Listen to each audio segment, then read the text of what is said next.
Is there ever a good time to get injured? Well, maybe if you're just about to visit your hated in-laws and you slip over on the way to the car, breaking your butt bone and rendering yourself unable to travel. But other than that, boo-boos are something that you generally want to avoid. This goes double for professional wrestlers. Getting hurt means taking time off, which means making less money, getting less exposure, and running the risk of picking up some ring rust. Also, if you're a champion, it means you may have to give up your shiny belt. Plenty of promising championship reigns have been derailed due to title holders getting banged up. These 10 title holders all got hurt at the worst possible time, denying them and their fans what could have been a career-defining run. I'm Adam Pachisi from Cultaholic Wrestling, and these are the 10 worst-timed injuries to wrestling champions. Join us!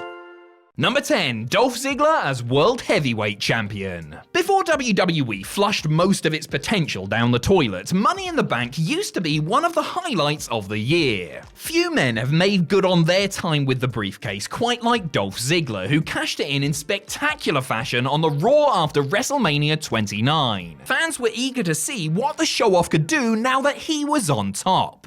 As it turns out, what he could do was get a whopper of a concussion and lose the championship in his first defense. Ziggler was supposed to defend the title in a 3-way ladder match at Extreme Rules, but got hurt at a SmackDown taping and was pulled from the bout. Then he defended the championship against Alberto Del Rio at Payback, playing up to his real-life injury in the match. The concussion meant that Dolph was off TV for most of his 67 days with the belt, which severely dampened what could have been an excellent reign. So much for here to show the world. Number 9. Rob Van Dam as ECW TV Champion. This may come as a surprise to some, considering how strongly he's associated with the promotion, but Rob Van Dam never won the original ECW World Championship. His most famous championship venture in the land of the extreme was with their television title, which he held for 700 days between 1998 and 2000. Whilst his reign with the gold was epic, the way he lost it was not. RVD was getting prepped for a huge champion versus champion match in early 2000. He was due to face off against world champion Mike Awesome on a show that would hopefully draw the money and interest that the company so desperately needed. Sadly though, fate intervened and Van Dam broke his ankle defending the belt against Rhino. The title was vacated and the whole flippin' show's mammoth reign went out with a whimper. Would ECW still be around today if the Awesome vs RVD match had gone ahead? Probably not, considering how the former stabbed the company in the back and joined WCW. Still, if it hadn't been for Rob's ankle, we would know for sure. It's the only time in his life he's ever been let down by a joint.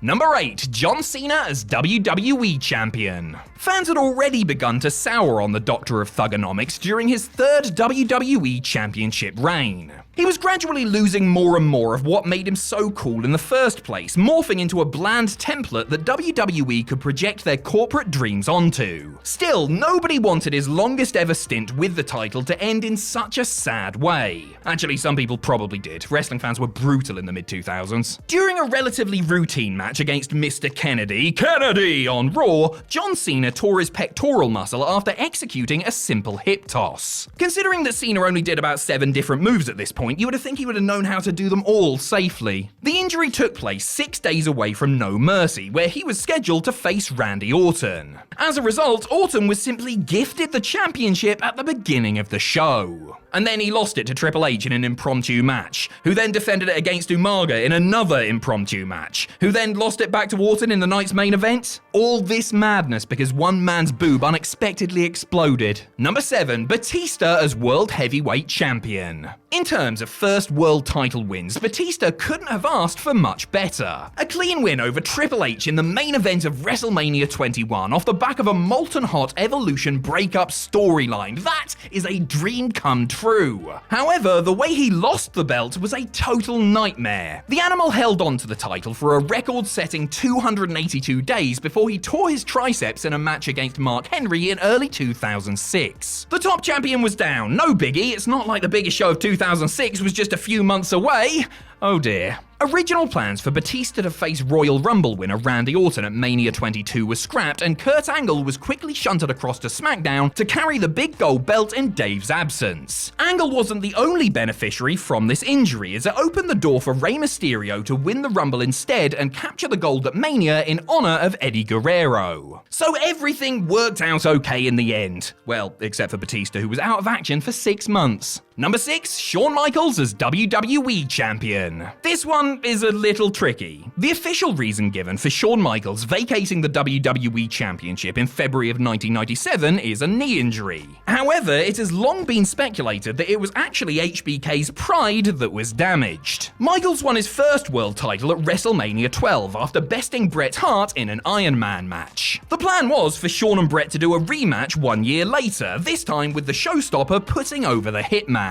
Unfortunately, working with Shawn Michaels in the mid-90s was like trying to teach a crocodile to dance the can-can. Unwise, volatile, and ultimately pointless. Rumor has it that Michaels vacated the championship to avoid dropping it to Hart, whom he despised in real life. This threw plans for the upcoming WrestleMania 13 into complete disarray. The world title flopped around from person to person, eventually ending up on The Undertaker when all was said and done. As for Hart, he would only go on to have one of the greatest wrestling matches of all time against Stone Cold Steve Austin, as the injured HBK looked on from the sidelines. Number 5, Tommaso Ciampa as NXT Champion. Debuting as happy-go-lucky tag team DIY, Johnny Gargano and Tommaso Ciampa won over the hearts of the NXT faithful with their incredible matches against American Alpha and The Revival. They then split up in heartbreaking fashion when Ciampa turned on Gargano at TakeOver Chicago. Ciampa's injury during their match with the Authors of Pain put their feud on ice for a couple of months, but that only helped stretch out the tension. His injury in 2019, however, was not so serendipitous. Now NXT champion, Ciampa was scheduled to face off against Gargano for the title at TakeOver New York. This would be the fiery culmination of their epic rivalry and would surely see Johnny Wrestling crowned the top guy in NXT. And then Ciampa decided to go and hurt his neck. Well, I'm sure he didn't decide to do it, but it happened, sadly. Requiring surgery, the Psycho Killer relinquished his precious Goldie just 2 weeks out from the anticipated TakeOver showdown. Yes, the replacement match between Gargano and Adam Cole was spectacular, but imagine how much better the embrace between Johnny and Tommaso would have been had it come at the end of a hard-fought match between the two of them.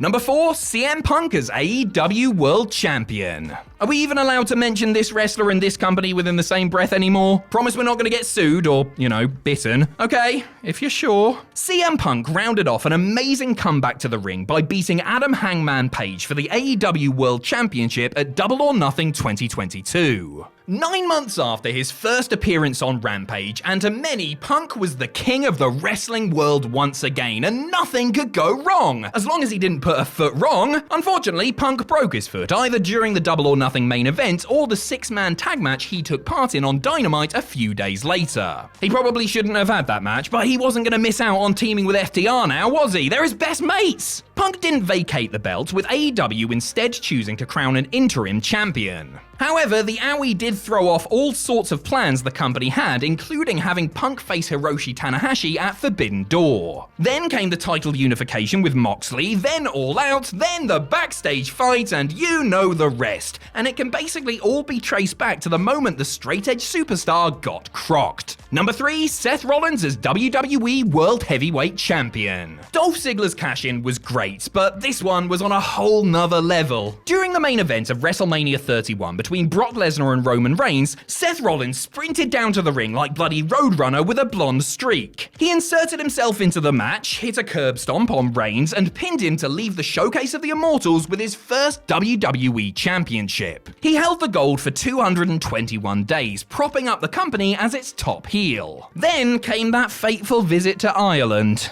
Whilst wrestling Kane at a Dublin house show, Rollins blew out his knee, executing a sunset flip powerbomb. This put him on the shelf and ended his title reign before you could say "Pint of Guinness, my good man." Seriously though, this was devastating. Rollins had worked incredibly hard as champion and had done an amazing job of it. Now he was out of the picture, just as the road to WrestleMania was beginning to be paved. The subsequent scenario involving Reigns and Triple H was hardly an adequate substitute for what the architect would have done had he been healthy. Number 2, Finn Balor as Universal Champion. Some of the entries on this list have been unfortunate because the champion was in the middle of a real long reign when they happened. This time, it was the complete opposite. Following the second brand split in 2016, WWE introduced a second World Championship to serve Raw. This was the Universal Championship, a belt so ugly that it almost ruined an entire SummerSlam match. I blame the fans. Yeah, you. The match in question was Finn Balor versus Seth Rollins to crown the inaugural champion. Balor was victorious, pinning Rollins and holding the belt up high. Wait a second,